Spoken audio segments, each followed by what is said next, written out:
All right. In that case, let me start. So I have a few things to do on the cleaning up the effective field theory. First thing is actually related to what we were doing last time, and it's something I want to use when I do the anomalies later on. So last time we did the fact that G does not run if you just do loops. And that's basically because the loop diagrams go into power counting, by power counting, go into higher order terms. Goes to p to the fourth. And so C1 and C2 have some scale dependence, and that's a logarithmic scale dependence.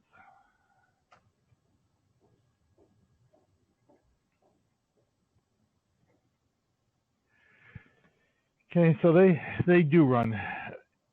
That scale dependence is actually tied up with some kinematic dependence, because think again about how you do this.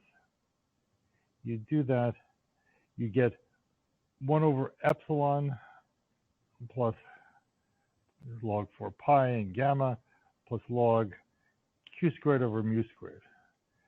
So the q squared over mu squared comes along with that, with the mu dependence. So there's the mu dependence that goes into the running.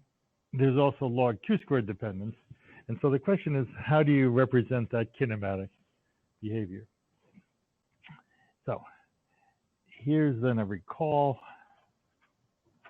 When I did back when I did the photon case, I did the same thing. I did this, where now these were photons, and this was a scalar, a charged scalar. And I derived for you the effective Lagrangian, the effective action, d4x was minus a quarter, f mu nu. Then it was 1 plus b e squared over 2 log box over mu squared f mu nu. Okay. But let me just remind you what we're doing here. This b is the beta function coefficient for the running of the coupling constant, and log box really meant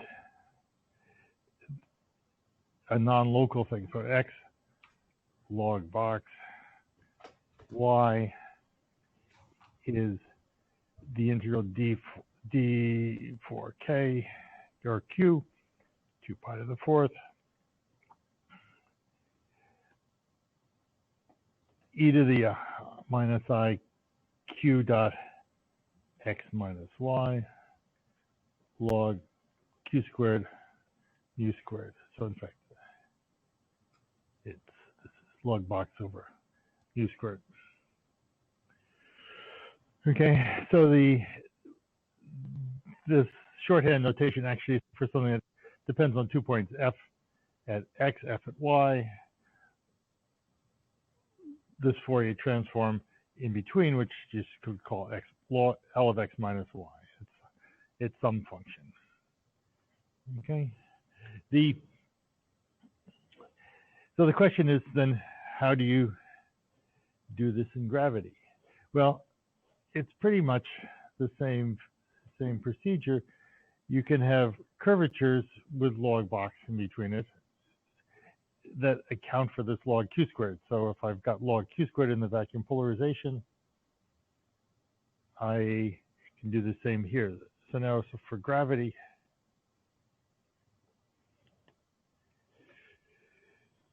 we either have s, well, it's integral d4x square root of minus g.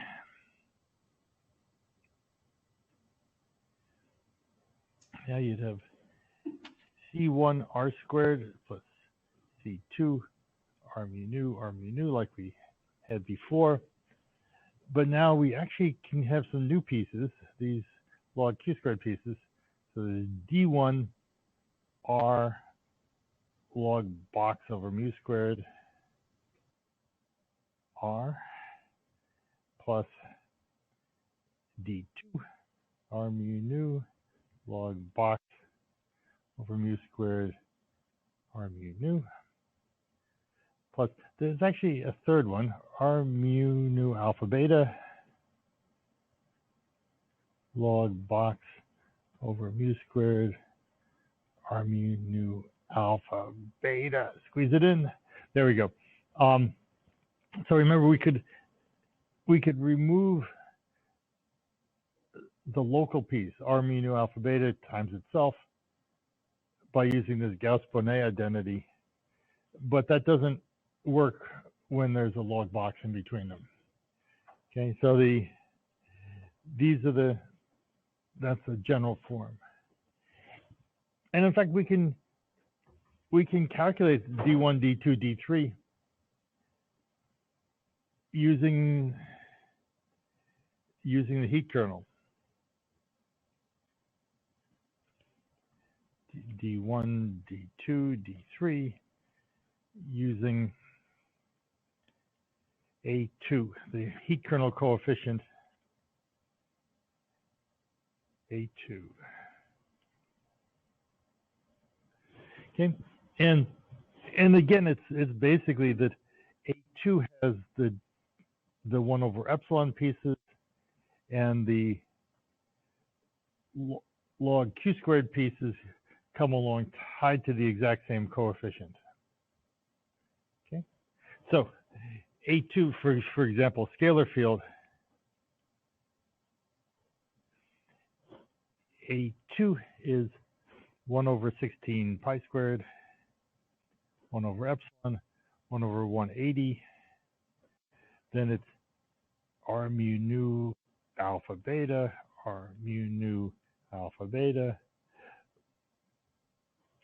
minus r mu nu, plus then it's 5 halves, 1 minus 6c, c is the conformal parameter, r squared. Okay, so this is a scalar field. And so for a scalar field, you then, if you have that in the loop, you generate, so actually my notation here was D3 was the one with the Riemann tensor. D3 is then 1 over 16 pi squared, 1 over 180, times the number of scalars. And then there'll be higher order, there will be other terms there that come from fermions and gravitons and all the other stuff in the loop. So you could basically look up the A2 coefficients for all the different fields, which I think I gave you, and write it out. And then D1, et cetera, is 1 over 16 pi squared, 1 minus 6c over 72, number of scalars,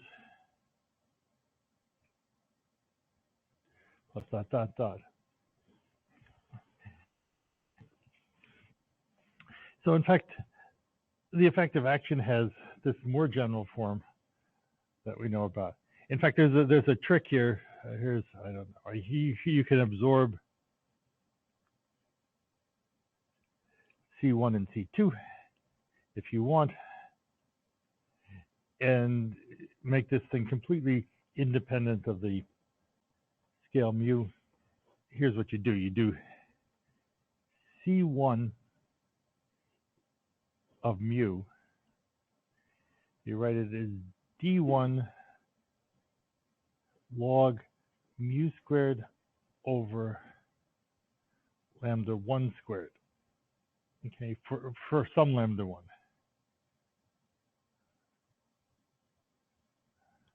Okay. Now, any number that C1 is, I can always find a lambda 1 that makes this work. I could just choose lambda 1 to make whatever that number is. The log mu squared actually is the exact running of C1 because it came from the loops.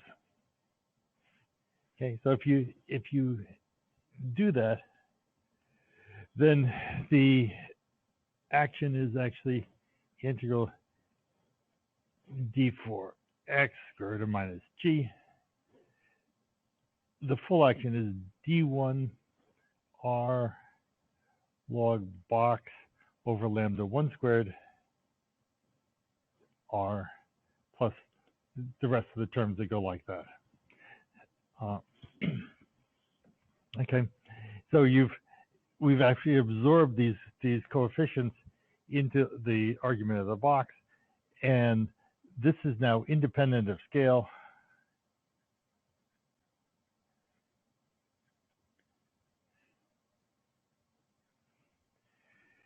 And it effectively uses running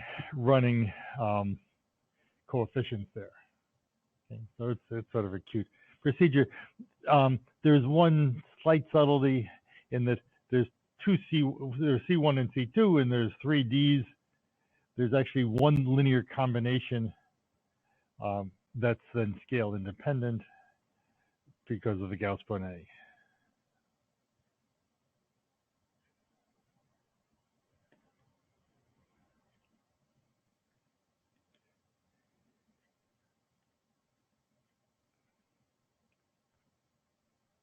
Okay, and this is due to Gauss-Bonnet.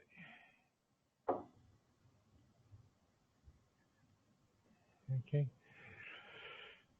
so we've actually now put in a bit more physics.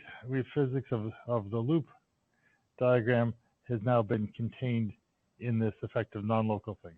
I actually have to say though that we're skating on a little bit of thin ground here.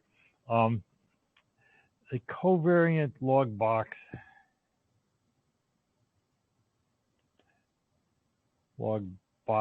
So this back in when we were doing we knew what box is. It's just a derivative operator. In gravity, this is covariant function and is not really known.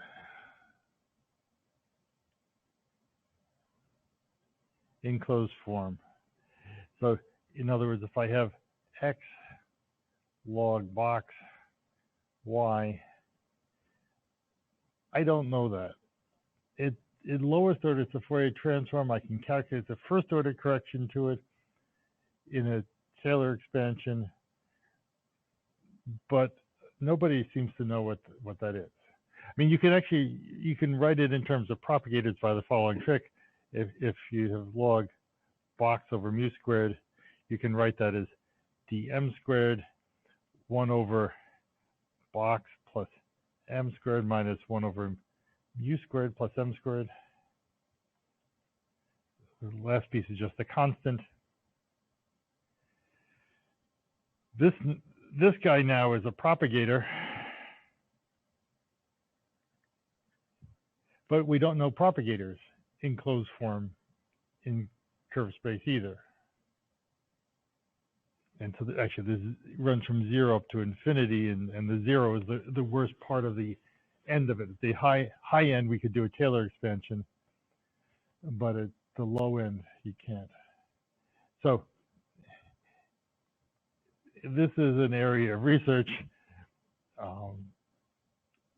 People talk about log box, but they don't really know what it looks like. Okay. There's actually more than this. Okay, what we did is, so you should recall that when we do this, we get log q squared. So what you're seeing there is the reflection of the bubble diagram.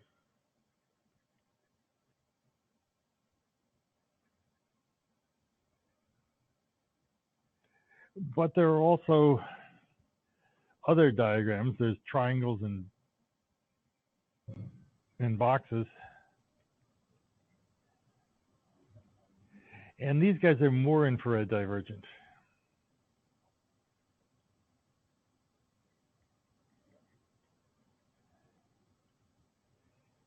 And so that stuff isn't all that well known. So there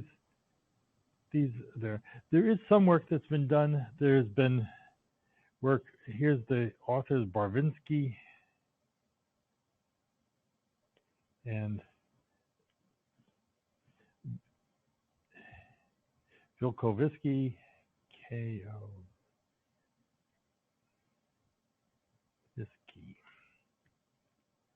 Vilko.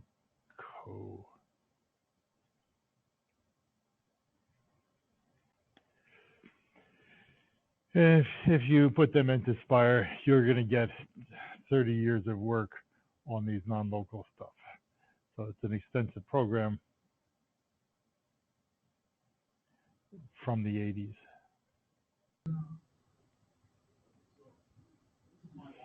And the triangles have been calculated a bit. Triangles are noted by having 3 factors of the curvature. So r squared tend to be 1 over a box, a plus b log box r, and you can put the indices in a gazillion ways.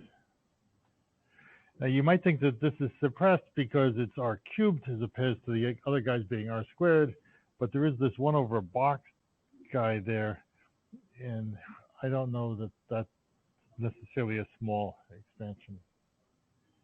So the effects of that are almost completely unknown. Even the forms from the box diagram are not known at all. So the box ones haven't been done even by Vilkovisky and all. And they're surely a mess. But there's not much phenomenology about these type of guys. Bossum and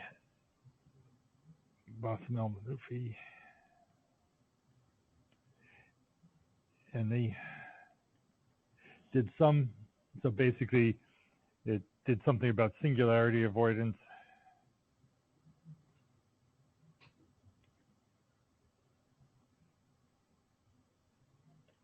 But that's all that's been done that I know of. So anyway, there's a unfinished end of the effective field theory. Okay. All right. So let me finish up just with some comments on the limits.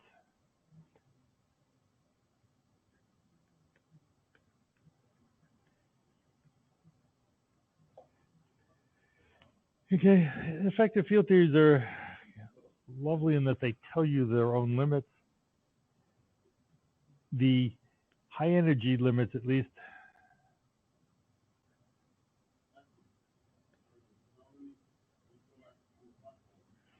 so matrix elements we did some matrix elements, they tended to start off like GE squared at lowest order, and then they picked up 1 plus GE squared at next order by this power counting theorem with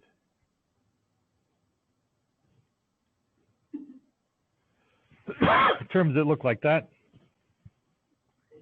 And so, in fact, you can see that this becomes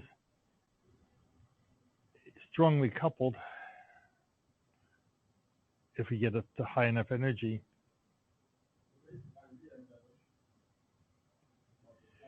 So it's basically at M Planck. So to be fair, it's actually strongly coupled earlier. It's if you have a lot of particles in the loops, it's M Planck over the square root of n, where n is the number of particles.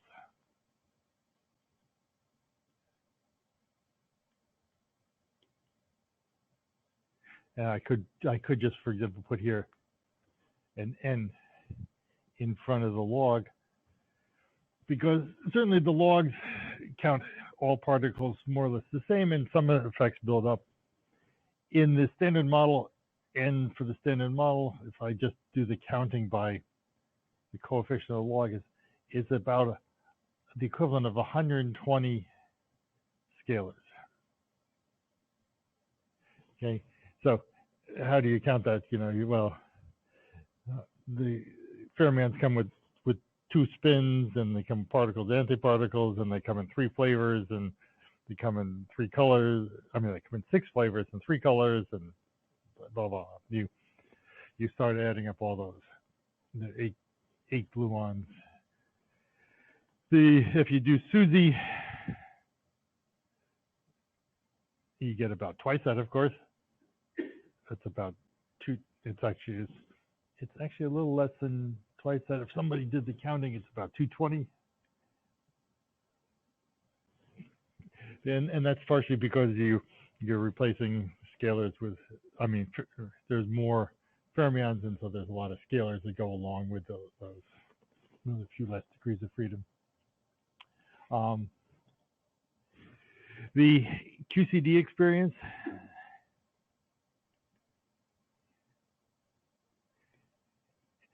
So the equivalent statement of this strongly coupled is in QCD it becomes strongly coupled about a half a GeV.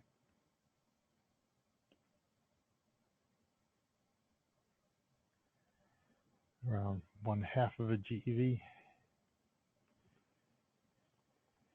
And it lives that way for a while. You then only see new degrees of freedom, the quarks and gluons, around 2 GeV. So there's actually, it lives in the strongly coupled region for a while, seeing the real degrees of freedom. So you then leave it up to your imagination for what gravity does. Certainly becomes strongly coupled there. It could break down even earlier. Let's say there was string theory came in at a lower scale, you could break down earlier, but you can't go much higher than that without entering the strongly coupled region. And I don't know coupled regions, so we're stuck. But there's also a low energy things to discuss. Okay. There's also, in the gravitational case, physics that occurs in the extreme infrared.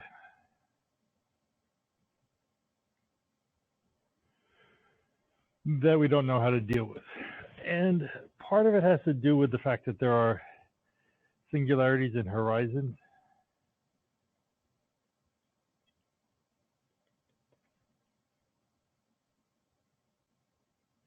So if I'm over here, if this is my point X and my point Y is over here, very, very, very, very far away, and sitting in the middle of somewhere here is a black hole with a singularity and an horizon. We actually don't know how to deal with waves that propagate past that singularity. How do you deal with it?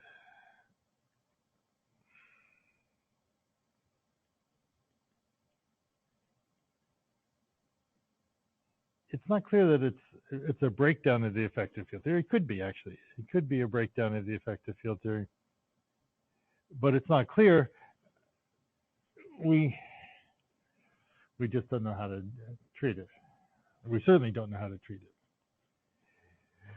So that's one point that I always worry about. The second point has also been clear from what we've been doing, is that gravity effects build up. It's part of the same problem.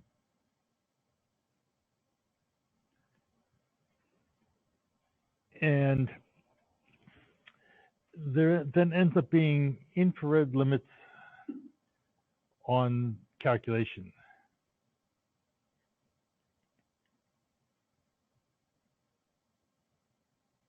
Okay, all my calculations that I showed you were in flat space, so there's no infrared limits in purely flat space.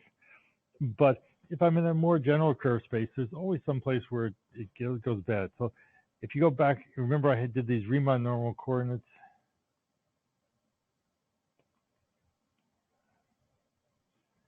Riemann normal coordinates basically allow you to put a flat space at some position, and let's call this x, and at x equals to 0, that will be the origin. We're going to say that it's eta mu nu with only curvature corrections to that. So it's actually eta mu nu minus a third, r mu nu alpha beta, x alpha, x beta, plus then higher order terms. Okay, so in these coordinates, the metric picks up these curvature corrections that are quadratic in the curvature. And that's just what you expect. But it does tell you that I actually have trouble then doing a perturbative calculation when x gets bigger, x squared gets much bigger than the inverse curvature. So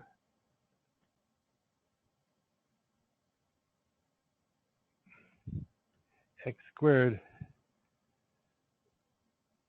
bigger than 1 over r, you know, whatever your exact measure is, there's some distance where this is no longer perturbative.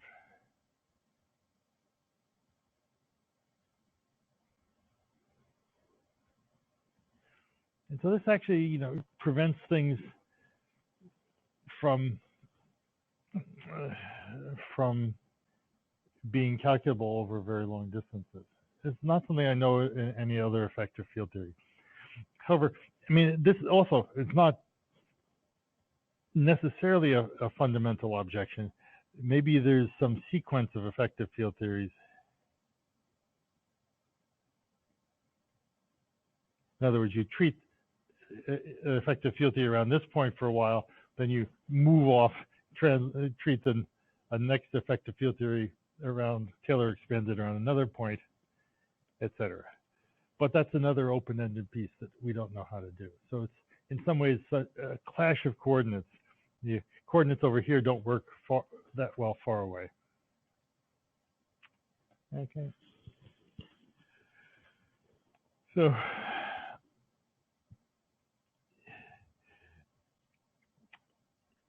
when you hear about these effective field theories, there is some uncertainty, at least, about its extreme infrared.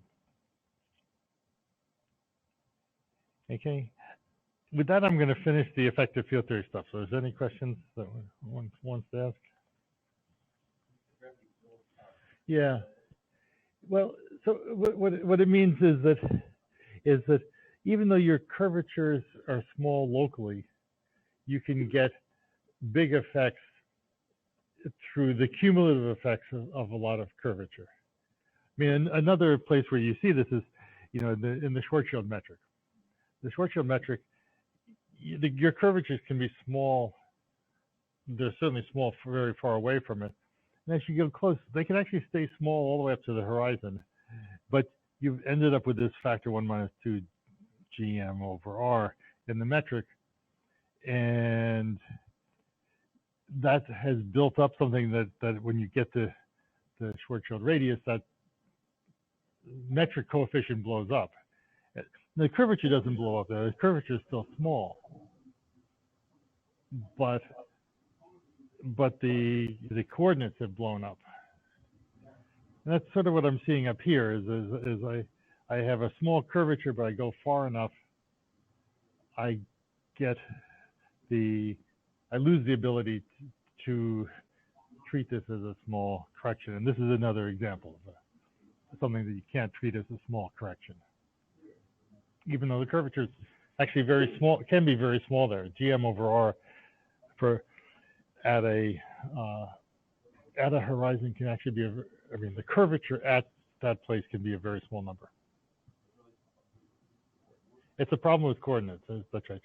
You're trying to use the same coordinates at infinity as you're using right here. I can go to better coordinates right here, but then my coordinates at infinity look funny. We'll see this again when we do the Hawking radiation. That's basically the heart of the Hawking radiation. There's basically an exponential redshift or changing coordinates that you need to make good coordinates here versus good coordinates out there. Okay. Ready to move on? Good. All right. So we're going back to, my next topic is going back to the foundations. And I want to do fermions and torsion and things like that.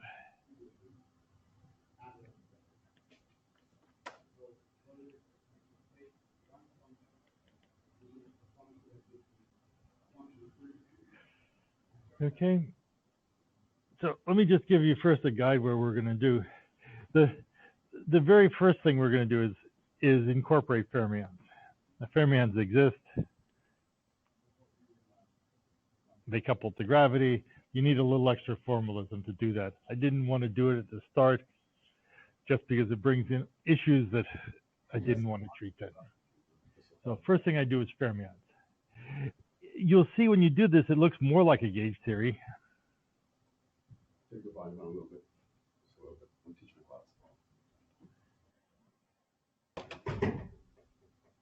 Okay, the covariant derivative that we're going to get here, d mu, is going to be the usual derivative plus something that in matrix notation has one Lorentz index instead of the connection having 3 when we did it before.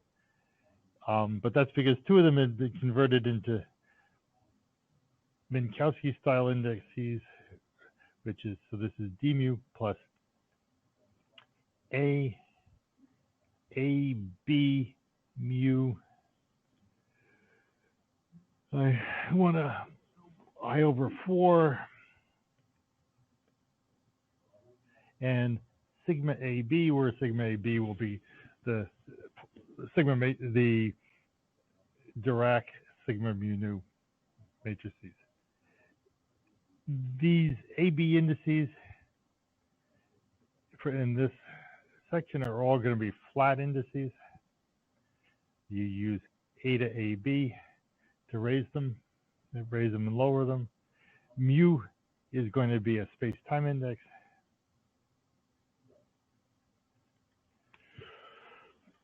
But then this guy looks like a usual covariant derivative where the gauge field carries one Lorentz index and an internal index, which in this case is connected to AB.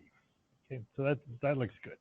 And then the corresponding curvature is going to be RAB mu nu, which is going to be d mu a nu minus d nu a mu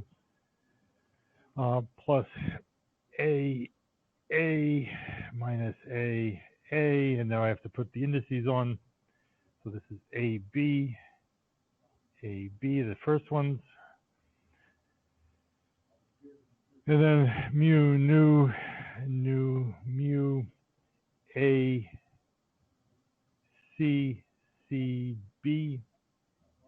a c well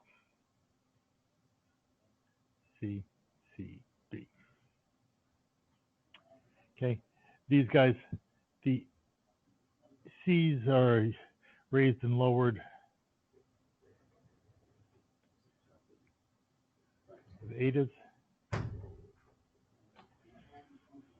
And so this is your usual product. Okay, now this looks just like a gauge field with the ABs being like internal indices. So gauge theorists love this formalism because it looks so much like gauge theory. So that comes out. There's some new degrees of freedom that are natural.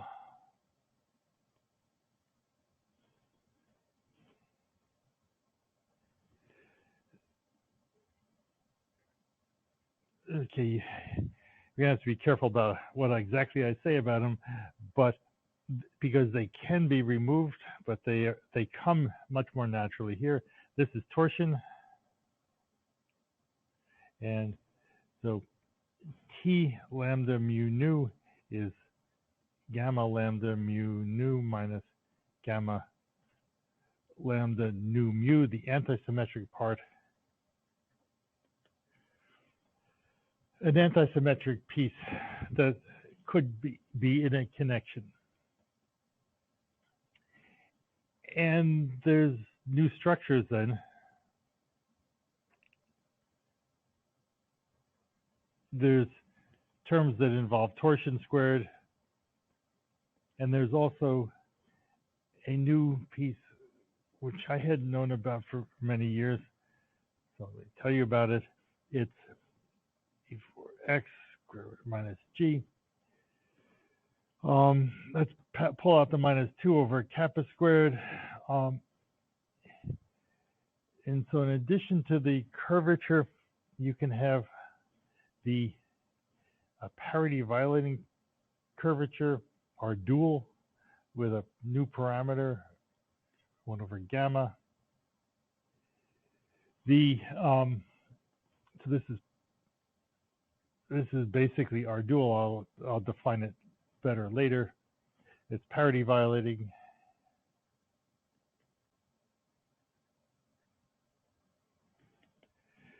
It goes by the name of Holst. And gamma goes by the name of the Emertzi parameter.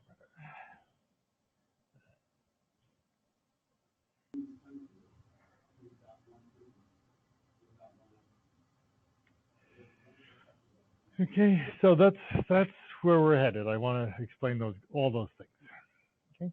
Okay, I actually am not going to do it in too much detail for two reasons. One is you pretty quickly get into research area stuff, so it's not all that well known. And two, I'm running out of time in the course. I can already see myself scheduled. I'm sort of committing myself. I want to do anomalies and I want to do Hawking radiation. And I've got, after today, I've got 7 classes. So I'm trying to, I won't do some of the derivations. I'll just give you some results at various times. But I will do some derivations here. I want to do fermions. Well, okay. Ready to go? Fermions.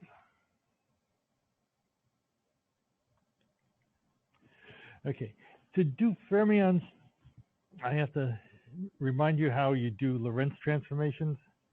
So the Lorentz transformations, okay, we're going to gauge Lorentz transformations, of course, so we need to deal with them. So x mu goes to x prime mu, which is this lambda mu nu x nu, and psi goes to psi prime of x prime, which is related to psi, the original psi of x by a 4x4 matrix. So this is a 4x4 matrix.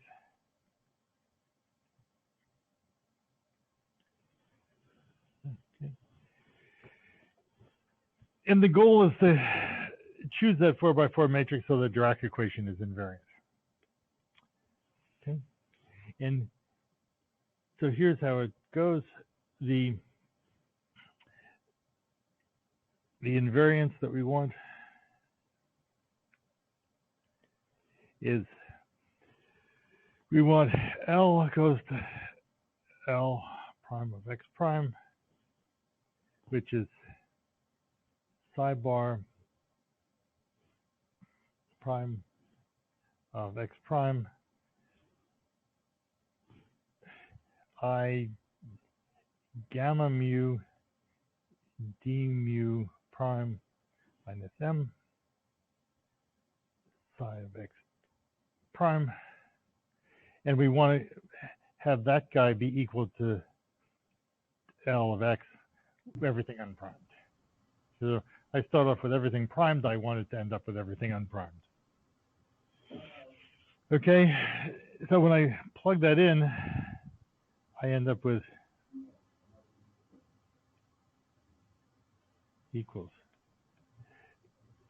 So that equals, so psi bar, remember, has a gamma 0 in it. So I'll write this as psi bar gamma 0 s minus 1 gamma 0.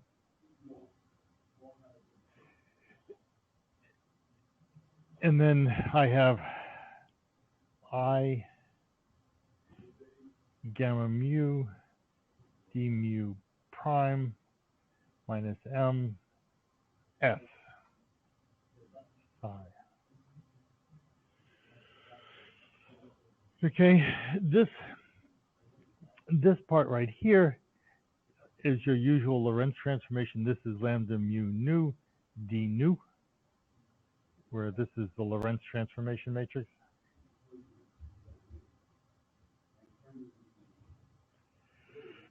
Okay, so we see two conditions.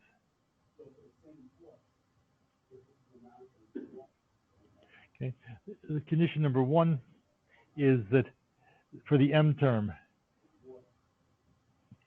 gamma 0 s minus 1 gamma 0 is s, no, I'm sorry.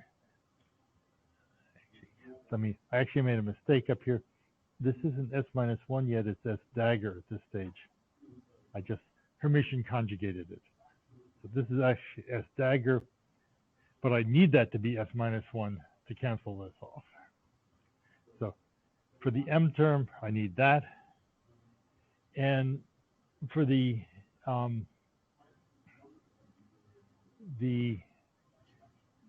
second condition is that I need s minus 1. Now I've got that being s minus 1 by this stage.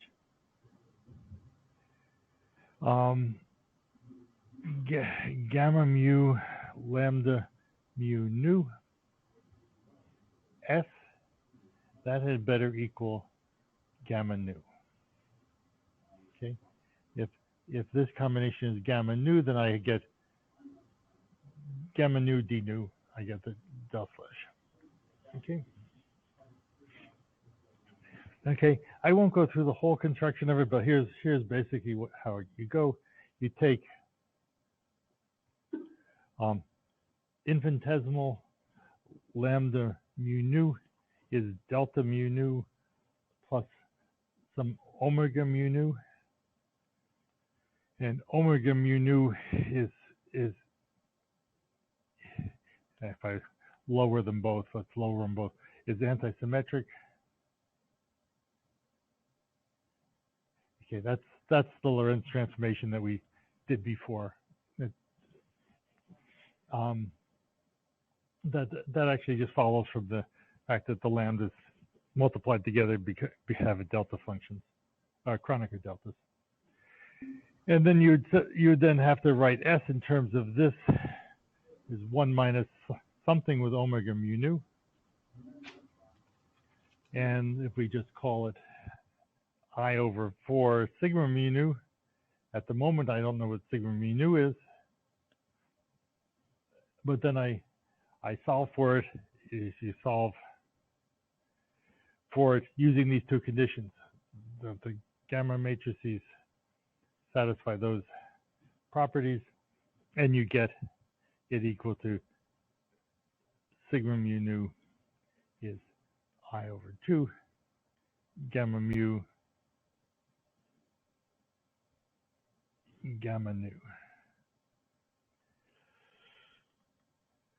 The antisymmetric combination of two gamma matrices. Okay, and so the overall you then take the infinitesimal one, you do n infinitesimals, it's 1 minus this guy to the n, and you end up with the non-infinitesimal version is the exponential e to the minus I over 4 sigma mu nu omega mu nu. So that's the Lorentz transformation matrix for a fermion. Okay, and it's a okay. Here's an exercise if you want. I have it worked out here, but I'm not going to go through it. But, so therefore, I give it as an exercise. If you take S, A, B, actually I'm going S, C, D. I've switched into my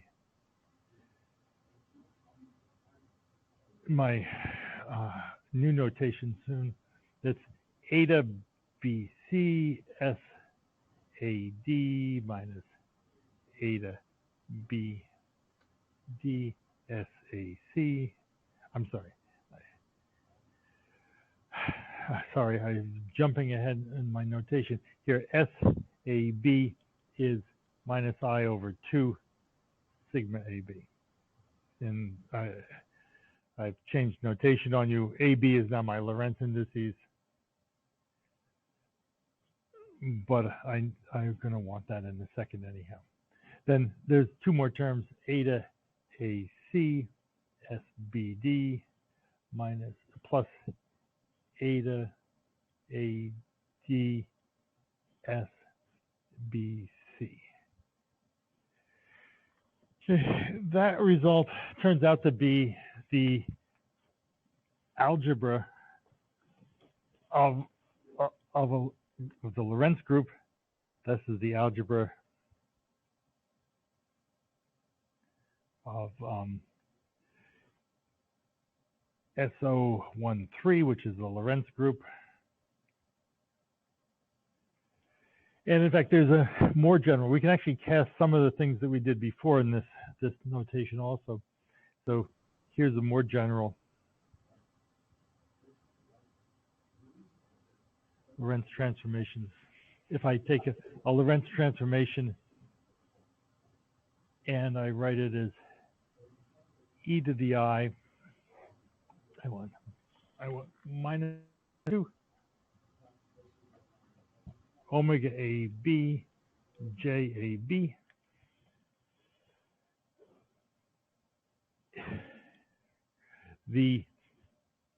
This can give me the Lorentz transformations of other spin fields also. So we saw that when S is J is this F, that I get Lorentz transformations for fermions, but I can also put vector fields in this notation also, and tensor fields if you want, by doing the same matrix structure. This J to satisfy the algebra satisfies this J equals the four terms just like above there. So you just substitute J in. No point writing it over again. It's the same algebra, except with S goes to J. And if you wanted to do a vector field, so we're now back in gravity here. A vector field.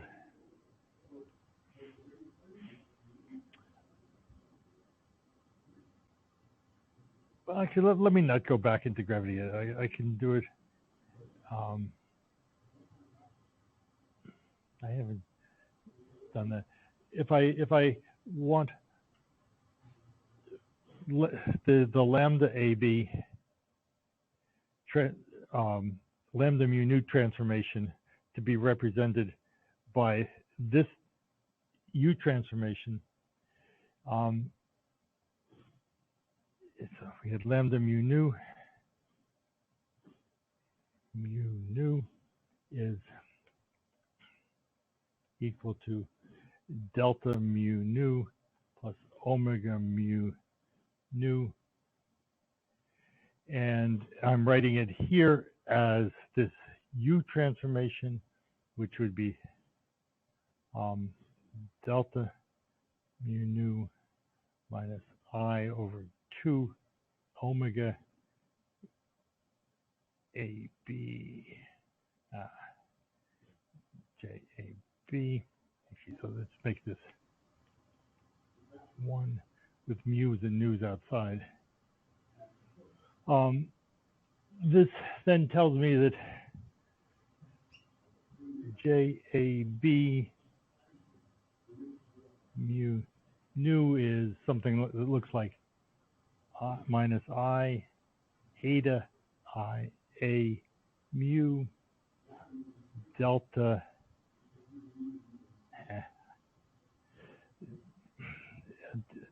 a nu delta mu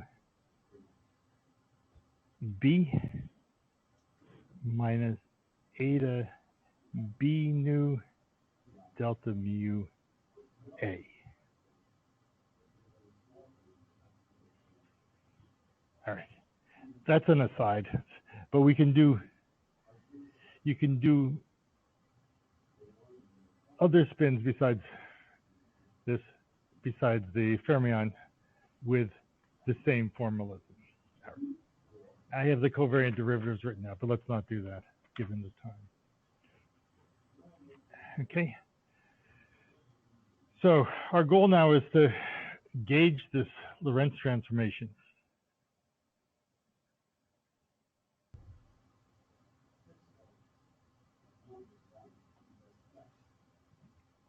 Okay. This was done first by Kibble,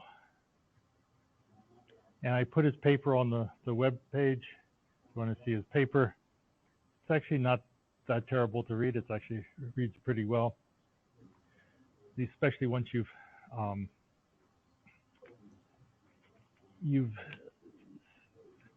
seen the result. Okay. But our basic issue here is we've got the gamma matrices with some indices on them, and we've got derivatives. Okay, we know how to make derivatives when we change coordinates, but what is a gamma matrix in another set of coordinates? Okay, so permanently, I'm going to keep the gamma matrices indices in this Lorentz space, where I raise and lower them with A's, and I'm going to put derivatives in.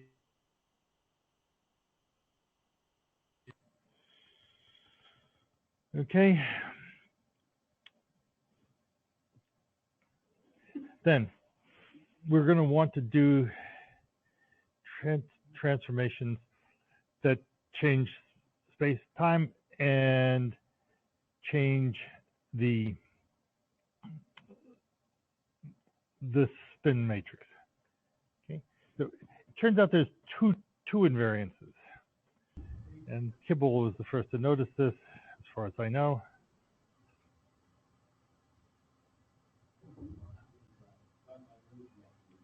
Here's what you can do. One of the invariances is just associated with x coordinate transformations. X goes to x prime, which is infinitesimally be x mu plus some c mu that depends on x. So that's the type of transformations that we did before.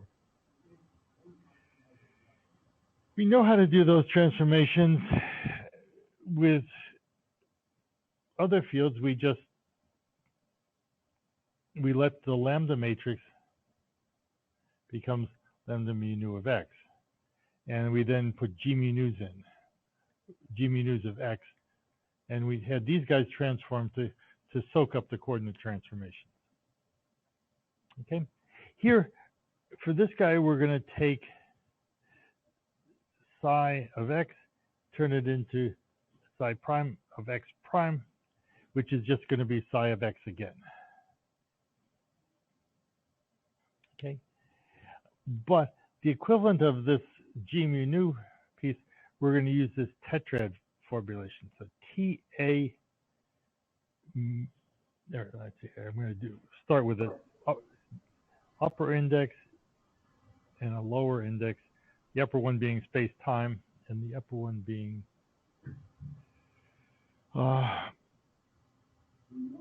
being the Lorentz index. That's going to go to some t prime nu a of x, which is t, let's make it mu a, and then the coordinate change, dx prime nu dx mu. This is my lambda nu mu. Okay, so this tetrad, you remember I introduced it before in anticipation of this. This is sort of the square root of g. So we've written g mu nu is t mu a eta a b t nu b. These are functions of x, so this is function of x, etc. So all I've done is I've just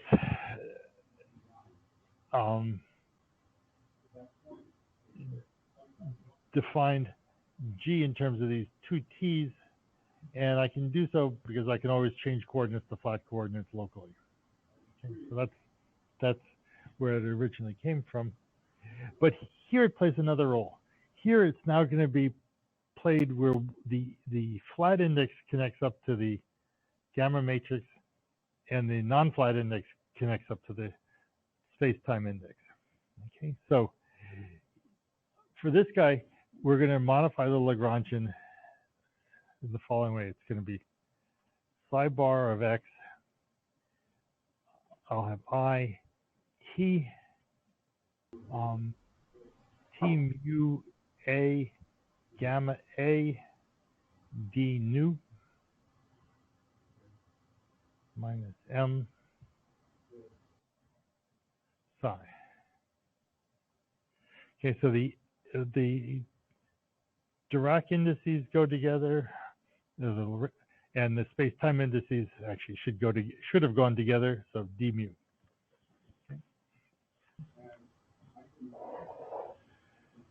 Okay, so now when I do the transformation, if I have L prime, I have psi prime of x prime. I have I t prime mu a gamma a d prime mu minus m psi. Okay, but the size under this transformation are just unchanged. Okay, so psi just becomes psi, but the derivative, of course, isn't unchanged. So this is just psi of x, psi of x. I've got my I t prime. Well, t prime is t mu nu a dx prime dx nu mu. Then this guy becomes dx prime dx.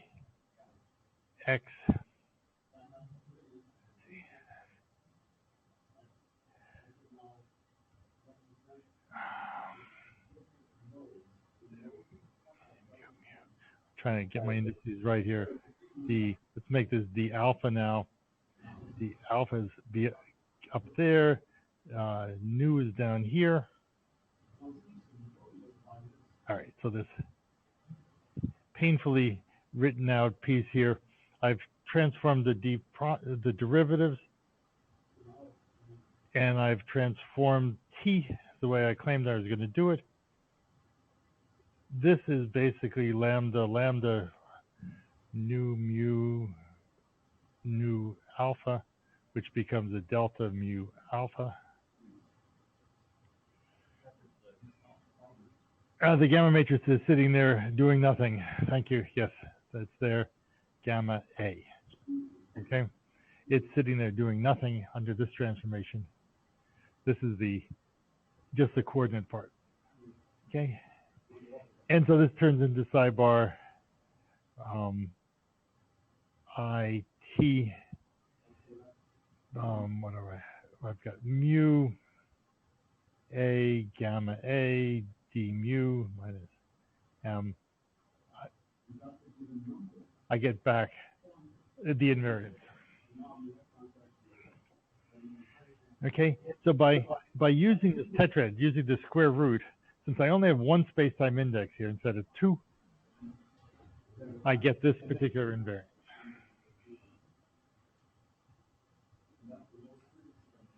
Okay, so that's one invariance. You might call that the space-time translation invariance if you want. There's a second invariance, a Lorentz or spin transformation.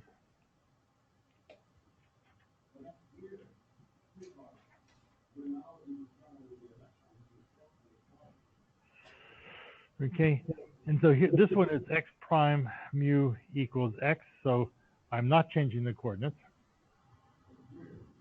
But I am changing psi, so psi prime of x prime is s, this transformation matrix, is now a function of x, psi. Okay, and just to be explicit, it's this infinitesimally, it's 1 plus I over 2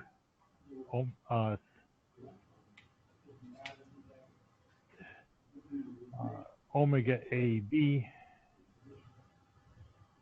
SAB, but now omega is a function of x.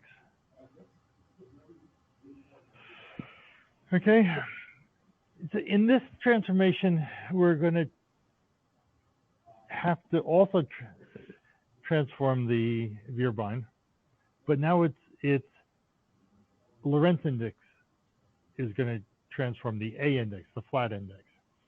So the transformation is T prime mu A is this lambda AB of x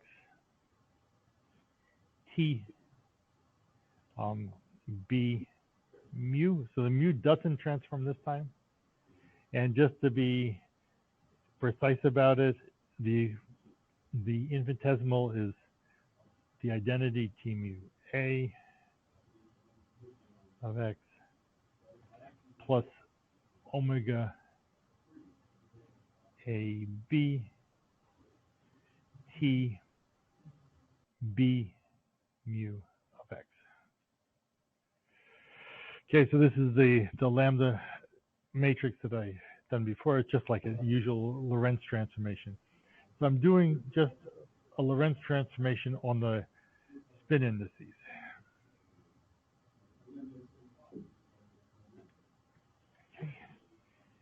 Okay, to do this I have to introduce a gauge field now. So previously I have just this Vierbein. It's not the Vierbein yet, and so in fact it's independent of it at the start. So I'm going to introduce A B mu, which is antisymmetric in the upper indices.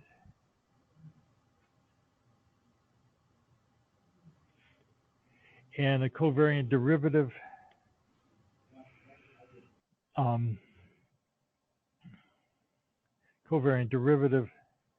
d mu, which is d mu plus 1/2 SAB AAB mu,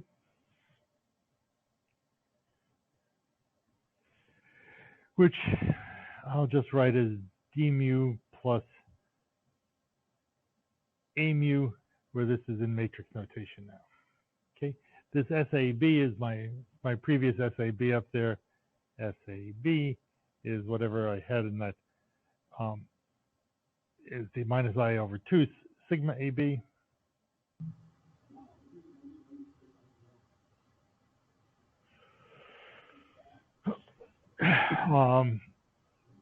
Okay. So now I've got this written out in both infinitesimal and full transformations. Let me do it the full transformation way. So in this matrix notation, A prime mu is going to be S A mu S minus 1 plus D mu S S minus 1. Okay, which is also S A plus S minus 1 D mu S S minus 1. Those are two ways of writing it. Okay, so in this transformation, then I've got my Lagrangian is going to be psi bar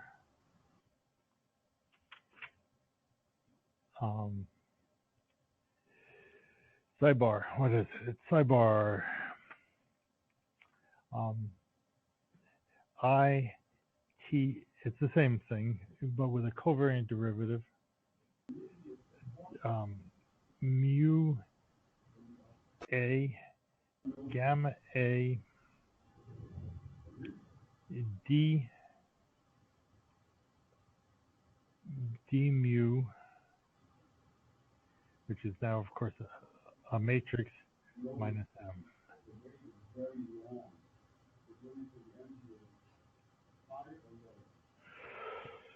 Okay, and to prove invariances, all right, to prove invariances, I need to remind you that S minus 1 gamma A S is gamma B lambda A B.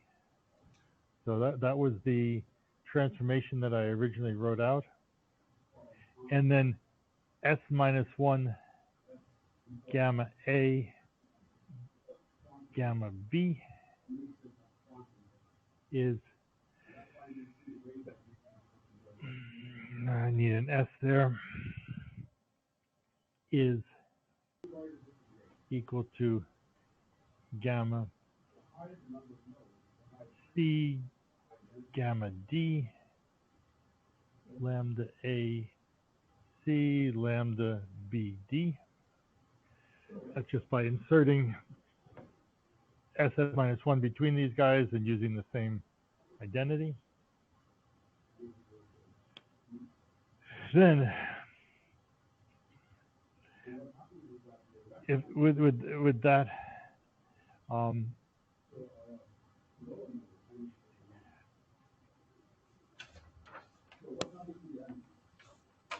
then I have the following. I have psi prime I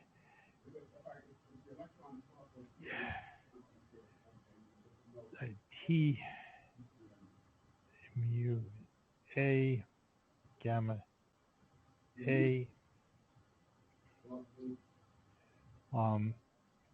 actually, so I'm going to transform the T I gave you already was a lambda matrix. So this is T prime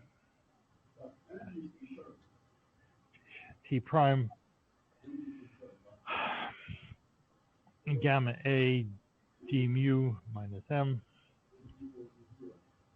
And what I need to do with that is I need one longer equation you have to grant me, and then I'll be there. All right, so I get psi bar. I have S minus 1. That's the transformation that came out there. I have I T mu B lambda B A gamma A. Then I have, I'm going to insert SS minus 1 right there.